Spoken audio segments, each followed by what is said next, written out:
रहा था बहुत हुई महंगाई की मार, अब की बार मोदी सरकार। आइए इस नारे की समीक्षा करते हैं। पेट्रोल, डीजल, गैस, ये तो बड़ी बड़ी बातें हैं। आटा, चावल, दूध, दही, पनीर, छाछ, सब चीज पे जीएसटी। अरे ये फिल्में टैक्स फ्री करने वाले लोग कफन तक पर जीएसटी लगा रहे हैं और ये गरीबों की बात करते हैं। देश ये कैसा बनाया आपने, लूट कर पैसा बनाया आपने। देखिए जलते दिए भी बुझ गए, अजब दीपक राग गाया आपने। तुम्हारी फाइलों में गांव का मौसम गुलाबी है, मगर ये आंकड़े झूठे हैं, ये दावा किताबी है। झील में पानी बरसता है हमारे देश में, झील में पानी बरसता है हमारे देश में, खेत पानी को तरसता है हमारे देश में, जिंदगी का हाल खस्ता है हमारे देश में, दूध महंगा खून सस्ता है हमारे देश में। कीमत तो बहुत बढ़ गई शहरों में धान की, लेकिन विदा ना हो सकी बेटी किसान की। मौका मिला तो लोगों ने कुर्सी के वास्ते तस्वीर ही बिगाड़ दी हिंदुस्तान की, और आज बड़ी बड़ी बातें कर रहे हैं। टूटा हुआ लश्कर का भरम देख रहे हैं, टूटा हुआ लश्कर का भरम देख रहे हैं, और जिल्ले इलाही के करम देख रहे हैं। ताकत का नशा अक्ल पे हावी है तुम्हारी, तुम देख ना पाओगे जो हम देख रहे हैं। अपने शीश महलों में बैठे हुए सरकार के सांसद और मंत्री कह रहे हैं कि महंगाई कम हो रही है। संसद की कैंटीन से बाहर निकल करके एक चाय का कप खरीदिए, तब समझ में आएगा कि महंगाई कम हो रही है। धानी धानी भूल जाते, ये पूर्वा की रवानी भूल जाते, जो आकर 4 दिन गांव में रहते तो सारी लंतरानी भूल जाते। किसानों से चिढ़ी हुई सरकार ने बजट में किसानों के एमएसपी की लीगल गारंटी नहीं दी, लेकिन याद रखिएगा जो किसान का नहीं वो हिंदुस्तान का नहीं। जो सरकार अपना चलाया हुआ 2000 का नोट 7 साल नहीं चला सकी, वो हमसे 70 साल का हिसाब मांगती है। इस सरकार ने नोटबंदी लगाकर देश की आम जनता की बैठे नहीं बोले, टैक्स लगा करके छोटे व्यापारियों के कारोबार छीन लिए, पेपर लीक करवा करके युवाओं की आंखों से नौकरी के सपने छीन लिए, अग्निवीर लाकर देश के जवानों की उम्मीदें छीन ली, बुलडोजर लगाकर लोगों के आशियाने छीन लिए, महंगाई लाकर देश की जनता की थाली से निवाले छीन लिए, और नारा लगाया कि हम तो सेवक हैं, 18-18 घंटे काम करते हैं। इन्हीं लोगों के लिए किसी ने शेर कहा है कि जो सच और झूठ में दूरी है वो दूरी समझते हैं। सियासी हाकिमों की हम भी मजबूरी समझते हैं, वो अपना हक समझते हैं निवाला छीन लेने को। डकैती को बहुत से लोग मजदूरी समझते हैं। हमें पता है कि कैसी मजदूरी की जा रही है। मैम, प्रधानमंत्री जी की सैकड़ों बार थपथपाई गई मेज के बीच अंतरिम बजट पेश किया गया और बड़े बड़े दावे किए गए। देश ये कैसा बनाया आपने, लूट कर पैसा बनाया आपने। देखिए जलते दिए भी बुझ गए, अजब दीपक राग गाया आपने। मैम, पूरा सदन अमृत काल के बजट की चर्चा कर रहा है, मैं तो गरीबों की रोटी और दाल के बजट की चर्चा करूंगा। तुम्हारी फाइलों में गांव का मौसम गुलाबी है, मगर ये आंकड़े किताबी है। मैं इस बजट को अमीरों के लिए पेश किया गया बजट कहूंगा। इसमें गरीबों के लिए कुछ है ही नहीं। नौकरी मांगने वाले नौजवानों पर लाठियां बरसाने वालों, आपने इस बजट में युवाओं को क्या दिया? आपने पुरानी पेंशन बहाली की मांग करने वालों को क्या दिया? सालों से अपने लिए छत तलाश रहे लोगों को आपने इस बजट में क्या दिया? कुछ नहीं। और फिर आपको पूरी उम्मीद है कि पूरा देश आपके इस पेश किए गए बजट पे लहालोट हो जाए, तालियां पीटे, मंगल गान गाए। कैसे संभव है? मैं सदन में खड़ा होकर के इस बजट पे चर्चा करते हुए कहना चाहता हूं कि इस बजट में फुटपाथ पर रहने वाले, छप्परों में रहने वाले, झुग्गियों में रहने वालों के लिए क्या है, उनके लिए क्या है? जो प्रधानमंत्री के किए गए वायदों की बाट जोह रहे हैं। हर साल फरवरी की खूबसूरत सुबह और सजी हुई संसद से बरसते हुए झूठे वायदों की जवाबदेही कौन तय करेगा? कौन बताएगा कि 2022 में प्रधानमंत्री जी जो सबको पक्का मकान देने वाला वायदा किए थे उसका क्या हुआ? लोगों के सरों पर छत देने वाले प्रधानमंत्री जी के जुमलों से अलग उन्हें यह क्यों नहीं दिखता कि राज्यों में बैठे हुए उनके नुमाइंदे लोगों के सरों की छतें उजाड़ रहे हैं?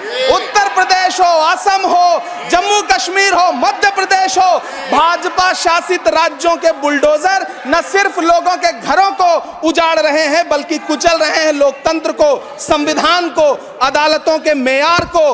मैम, मैं आंकड़ों की बाजीगरी से अलग हट करके इस बजट पर एक बात कहना चाहता हूं। आंकड़े तो ऐसे हैं इस बजट के, ये कह रहे हैं 4 करोड़, वित्त मंत्री जी 3 करोड़ कहती हैं, प्रधानमंत्री जी 4 करोड़ कहते हैं। पहले तो आप इस झूठ में ही आपस में ही सलट लीजिए कि 4 करोड़ सही है या 3 करोड़ सही है। मैं आंकड़े तो ऐसे हैं इस बजट के मैम कि जो सुने वो बस पथराई आंखें लेकर किंग कर्तव्य विमूढ़ हो जाए। लेकिन झील में पानी बरसता है हमारे देश में, झील में पानी बरसता है हमारे देश में, खेत पानी को तरसता है हमारे देश में, जिंदगी का हाल खस्ता है हमारे देश में, दूध महंगा खून सस्ता है हमारे देश में। मैम, रोजगार, महंगाई, किसान, मनरेगा, पेट्रोल डीजल के दाम, गैस सिलेंडर के दाम, फसलों की एमएसपी की गारंटी, इन सब जन सरोकार की बातों से इस बजट का कोई लेना देना नहीं। हमारे ट्रेजरी बेंच के साथी हंगामा कर रहे हैं। मैं तो कहना चाहता हूं मैम, वो एक बार इनके एक नेता एक गांव में गए और उन्होंने गांव में कहा कि गांव वालों आओ, मैं तुम्हारी समस्याएं समाप्त करना चाहता हूं। गांव वाले इकट्ठा हो गए। नेताजी ने गांव वालों से कहा बताओ तुम्हारी 2 समस्याएं बताओ, मैं दोनों समस्याओं का यहीं पे समाधान करूंगा। तो गांव वालों ने कहा साहब हमारी पहली समस्या है कि हमारे यहाँ कोई हॉस्पिटल नहीं है। तो नेताजी ने मोबाइल निकाला, कहीं फोन मिलाया और मिला के फोन पे पता नहीं क्या कुछ कहा कि यहाँ गांव में हॉस्पिटल नहीं है, हॉस्पिटल तुरंत, यहाँ हॉस्पिटल चाहिए। गांव वाले खुश हो गए कि 1 मिनट में यहाँ हॉस्पिटल आ रहा है। अगली समस्या के बारे में उन्होंने, नेताजी ने गांव वालों से कहा कि मैंने आपकी पहली समस्या समाप्त कर दी, दूसरी समस्या बताओ। तो गांव वालों ने कहा साहब इस गांव में कोई भी मोबाइल का नेटवर्क ही नहीं है। ये है इनके काम करने का तरीका। कीमत तो बहुत बढ़ गई शहरों में धान की, लेकिन विदा ना हो सकी बेटी किसान की। मौका मिला तो लोगों ने कुर्सी के वास्ते तस्वीर ही बिगाड़ दी हिंदुस्तान की, और आज बड़ी बड़ी बातें कर रहे हैं। जो मिडिल क्लास, उसकी जो रोजमर्रा की जरूरत की चीजें हैं उस तक पर आपने जीएसटी लगा रखी है। आप फिल्में टैक्स फ्री करते हैं लेकिन स्टूडेंट्स के प्रतियोगी परीक्षाओं के फॉर्म की फीस नहीं माफ कर सकते।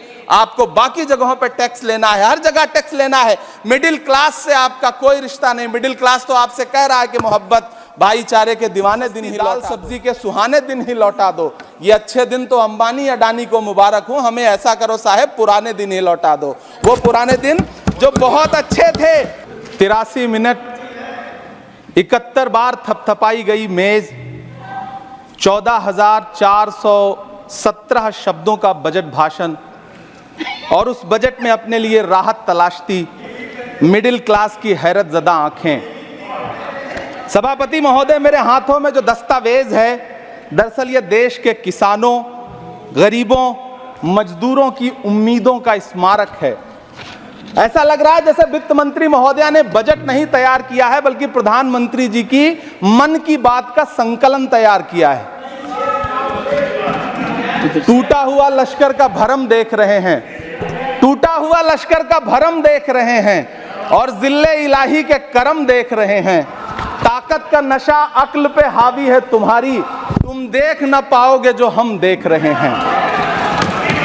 वित्त मंत्री महोदया ने इस बजट में महंगाई पर सिर्फ 10 शब्द बोला है। जिस देश में टमाटर 100 रुपए किलो बिक रहा हो। सभापति महोदय, मेरा टाइम पॉज करें और बार बार इंटरप्ट करने को या तो मना करें। हाँ बोले, कृपया बोले। सभापति महोदय, वित्त मंत्री महोदया ने इस बजट में महंगाई पर सिर्फ 10 शब्द बोले हैं। जिस देश में टमाटर 100 रुपए किलो बिक रहा हो, उस देश की वित्त मंत्री के पास बजट में महंगाई पर बोलने के लिए सिर्फ 10 शब्द है।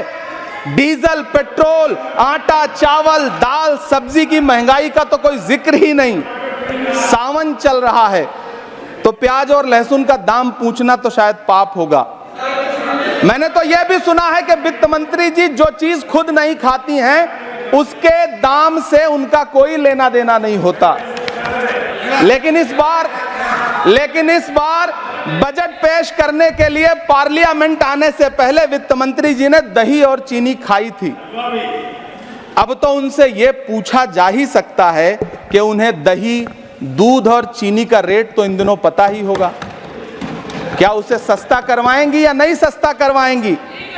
अगर पता है तो कृपया सस्ता करवाइए, क्योंकि इसी चीनी ने अमेठी में एक मंत्री महोदया का राजनीतिक कैरियर कड़वा कर दिया।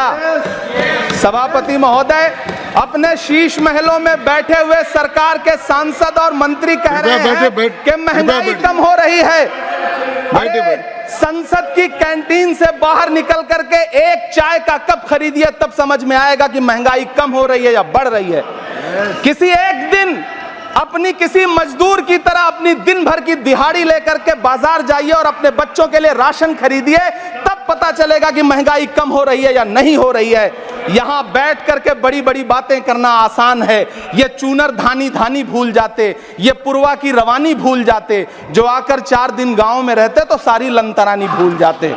सभापति महोदय, इलेक्टोरल बॉन्ड खरीदने के नाम छुपाने वाली सरकार, इलेक्टोरल बॉन्ड खरीदने वालों के नाम छुपाने वाली आम के ठेला लगाने वालों के नाम जानना चाहती है। मुझे तो होटलों, ढाबों या आम के ठेलों पर नेम प्लेट लगवाने वालों से पूछना है कि कभी खून की बोतल पर देखा है किसी का नाम लिखा हुआ? मुझे पूछना है कि क्या कोरोना के दौरान अपनी उखड़ती हुई सांसों के लिए ऑक्सीजन तलाशने वाले किसी इंसान ने ऑक्सीजन लाने वाले किसी इंसान से पूछा था कि ऑक्सीजन लाने वाला इंसान हिंदू है या मुसलमान है? मुझे पूछना है कि लावारिस लाशों के लिए कोरोना में कांधा देने वाले, चिताओं के लिए लकड़ियां सजाने वाले किसी इंसान से पूछा गया था उसका नाम, उसका मजहब? लेकिन इन दिनों पूछा जा रहा है। सभापति महोदय, अफसोस देश के प्रधानमंत्री जी ने कभी न टूटने वाली चुप्पी ओढ़ ली है। सभापति महोदय, जनता ने 63 सीटें कम क्या कर दी, ये सरकार तो अमृतकाल का नाम लेना ही भूल गई। ये भूल गई है अमृतकाल को, ये भूल गई है।